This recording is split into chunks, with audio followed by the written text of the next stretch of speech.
Hello, sixth class. This is your social studies. Today, I'm going to start your new chapter. As you can see on your screen, this is your social studies book, Culture and Society. Now, open it.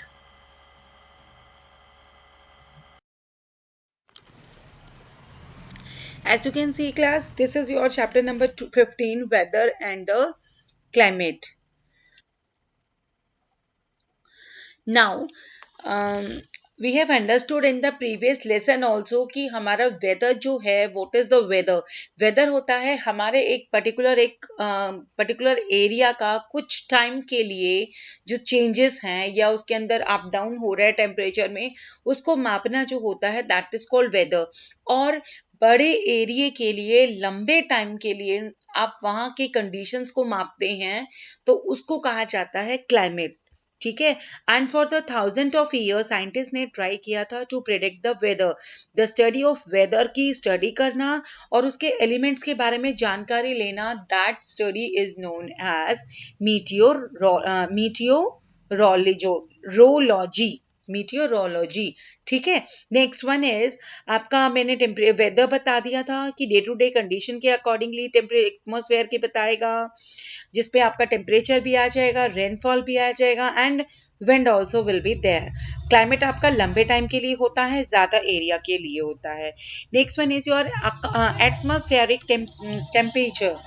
जो सन radiate करता है उसमें से निकलती हैं जो हमारी heat निकलती है और लाइट एनर्जी निकलती है उसको कहा जाता है solar radiations which is the main source of heat और लाइट हमें जो प्रोवाइड करता है और जो अमाउंट ऑफ सोलर रेडिएशंस उससे निकलते हैं जो हमें प्राप्त होती है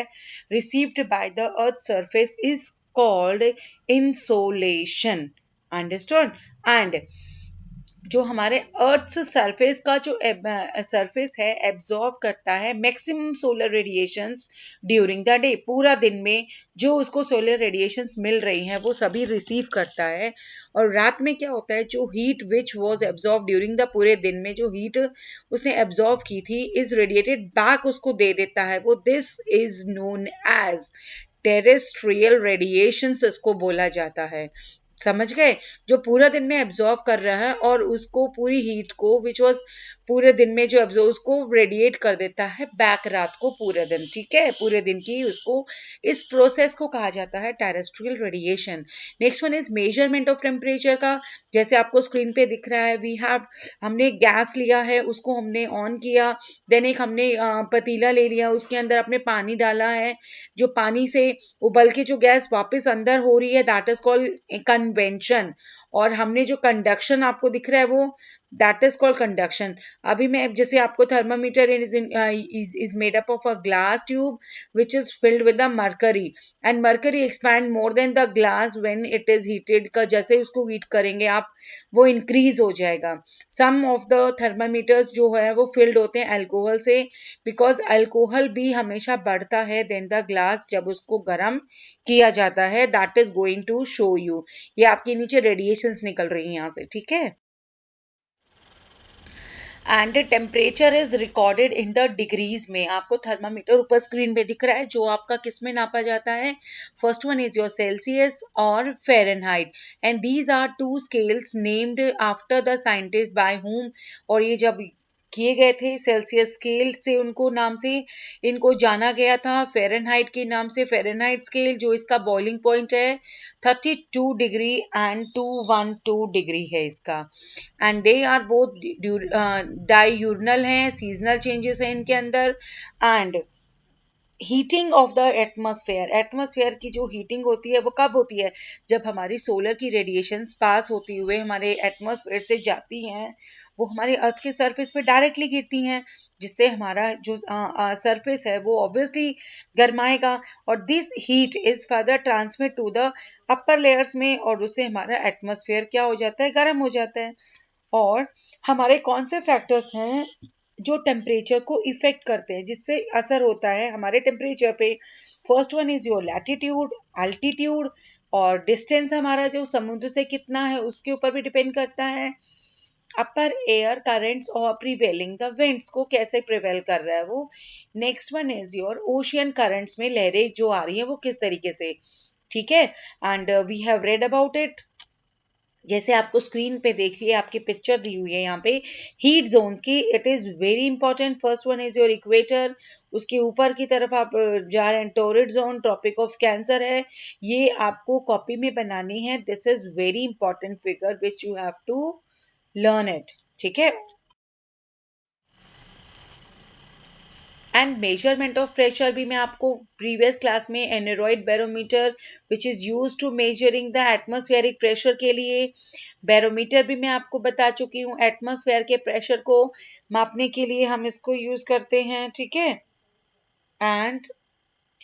डिस्ट्रीब्यूशन ऑफ एटमॉस्फेरिक प्रेशर का डिस्ट्रीब्यूशन किस तरीके से करते हैं, because it is the highest at the sea level. और फिर 4 मेजर परमानेंट हमारे जो प्रेशर बेल्ट होते हैं जो यहाँ काम कर रहे हैं, आपको स्क्रीन पे दिख रहा है, सब tropical high pressure, equilateral low pressure and सब पोलर लो प्रेशर है हमारा, एंड पोलर हाई प्रेशर जो हमारे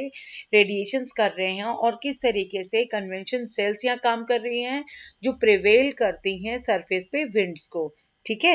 एंड जो हमारे कुछ फैक्टर्स हैं यहाँ पे जो इन्फ्लुएंस करते हैं जिसकी वजह से हमारे एटमॉस्फेरिक प्रेशर में चेंजेस दिखते हैं आपको, altitude is there and air temperature भी आपको बहुत इफेक्ट करेगा, मॉइस्चराइजर भी आपको, मॉइस्चर भी बहुत कंटेंट करेगा हमारे ड्राई एयर में, क्योंकि मॉइस्चर हो गया तो वो हमें जो हमारा जो एटमॉस्फेयर है, आप बिस्किट रख देते हैं, मॉइस्चराइजर का कैसे, मॉइस्चर का कैसे पता लगता है आपको, लाइक हमने बिस्किट रख दिया, आप शाम तक उसको देखेंगे नहीं, उठाएंगे नहीं, किसी एयर टाइट कंटेनर में नहीं रखेंगे तो व्हाट विल हैपन, वो हमारा रखा रखा क्या हो जाएगा उसमें,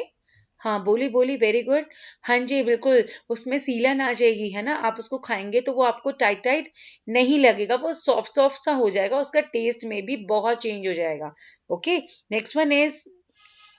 विंड वेन में बता चुकी हूँ जिससे आप अपनी हवा की डायरेक्शन को माप सकते हैं। एंड अगर मैं पूछती हूँ व्हाट इज विंड, तो so easy answer is there, moving air को हम विंड बोलते हैं। ओके, एंड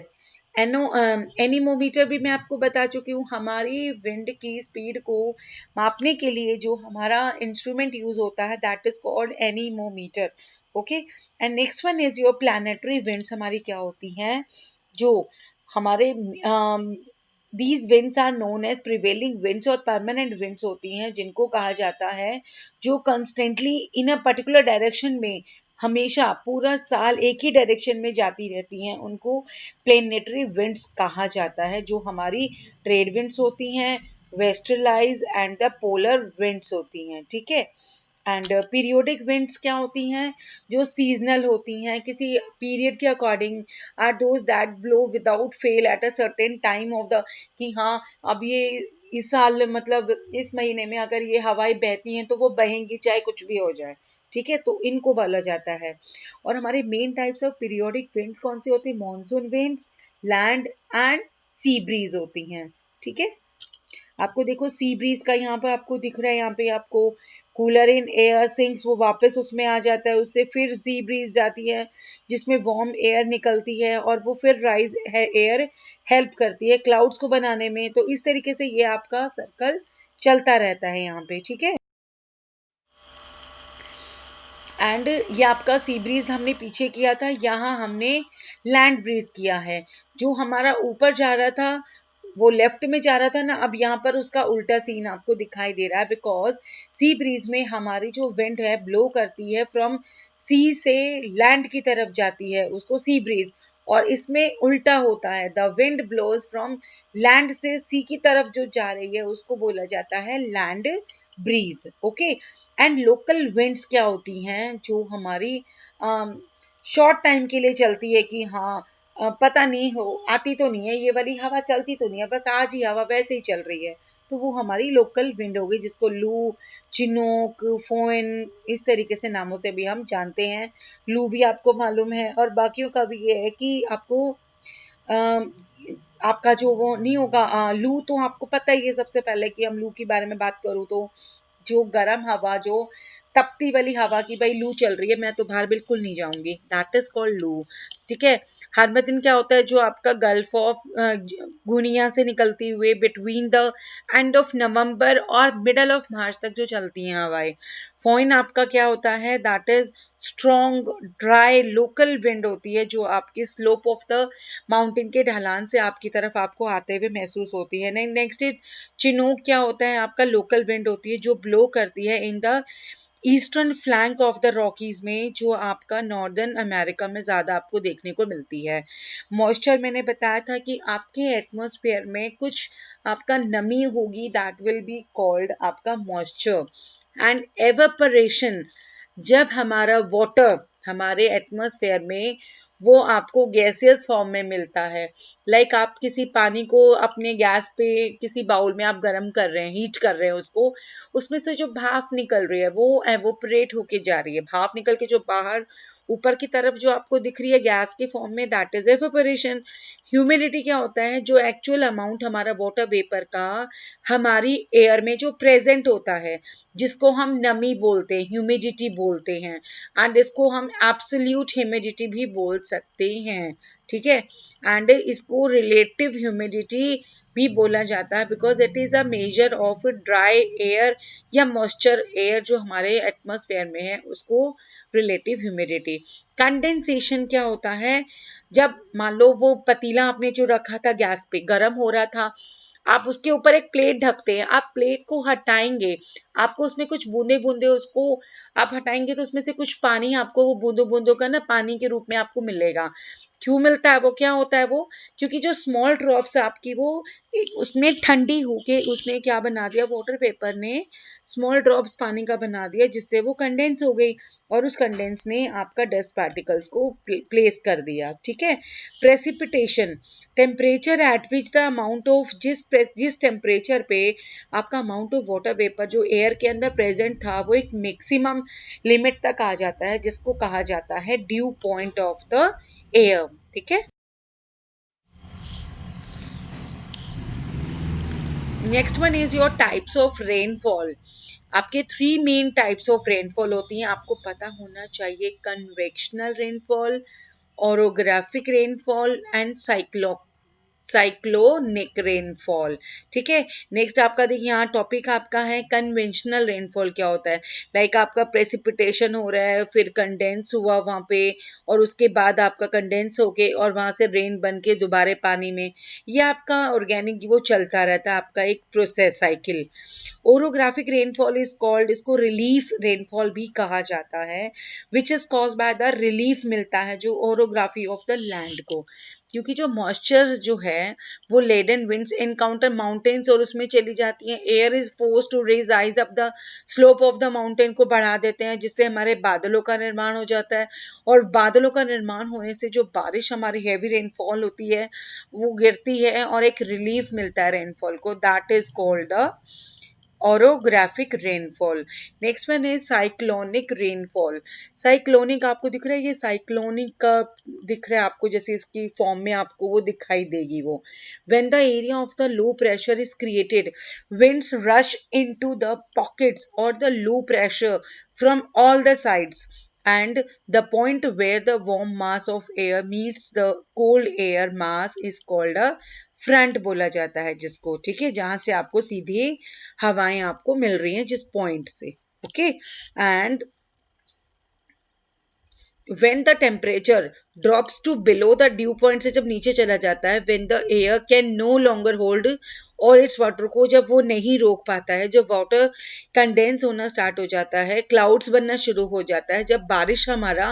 आने को की नौबत आ जाती है, जब that rain such rain is called frontal और साइक्लोनिक रेनफॉल उसको कहा। Okay. And you have the main points wrap up, you have to read them carefully, and from this page you have to complete your question number A, B, C, D and E also here, and the remaining part of E question is on this screen, and your answer number HOTS ka first answer is also on this. and from this page your HOTS answer 2, you have to complete the whole work in books and copies. Okay class.